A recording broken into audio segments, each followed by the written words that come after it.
রবীন্দ্রনাথের সিঁড়িপ্রীতি এবং ছাদপ্রীতি সম্বন্ধে এবং তার থেকে উদ্ভূত এক মজার গল্প আমি শুনেছি শ্রদ্ধেয় সুপ্রিয় ঠাকুরের কাছে, যাকে গল্পটা বলেছিলেন শ্রী অনিল চন্দ, রবীন্দ্রনাথের শেষ সেক্রেটারি এবং এই ঘটনার অন্যতম মুখ্য চরিত্র।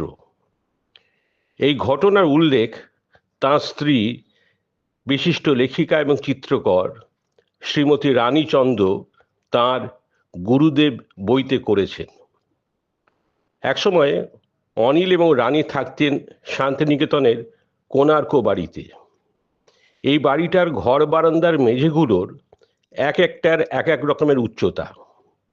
বাড়িটার 14টা উঠতি পড়তি ছাদ।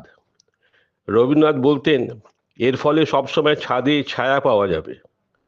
সকাল দুপুর বিকেল এক ছাদের ছায়া পড়বে আরেক ছাদে, যখন ইচ্ছে ছায়ায় বসে ইচ্ছে মতো কাজ করা যাবে। ঘরগুলো তেমনি, কেবলই ওঠা আর নামা। 2 সিঁড়ি উঠে একটা বারান্দা, আরও 2 সিঁড়ি উঠে আরেকটা বারান্দা। পাশে ভাঁড়ার ঘরে ঢুকতে গেলে সিঁড়ি দিয়ে নেমে আবার 2 সিঁড়ি উঠতে হবে। বারান্দা থেকে 2 সিঁড়ি উঠে বসবার ঘর, বসবার ঘর থেকে 2 সিঁড়ি নেমে খাবার ঘর, ভাঁড়ার ঘর থেকে 3 সিঁড়ি নেমে রান্নার বারান্দা, 1 সিঁড়ি নিচে গুদাম ঘর, বাথরুমও সেরকম। মুখ ধুতে চাইলে সিঁড়ি দিয়ে নামতে হবে, স্নান করতে চাইলে 2 সিঁড়ি উঠতে হবে।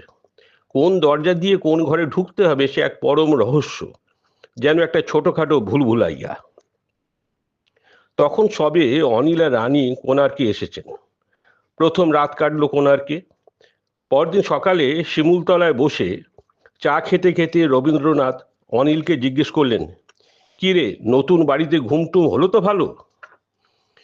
অনিল বললেন, হ্যাঁ গুরুদেব, ঘুম তো ভালোই হচ্ছিল, তবে কিনা মাঝরাতের দিকে বড় ব্যাঘাত হলো।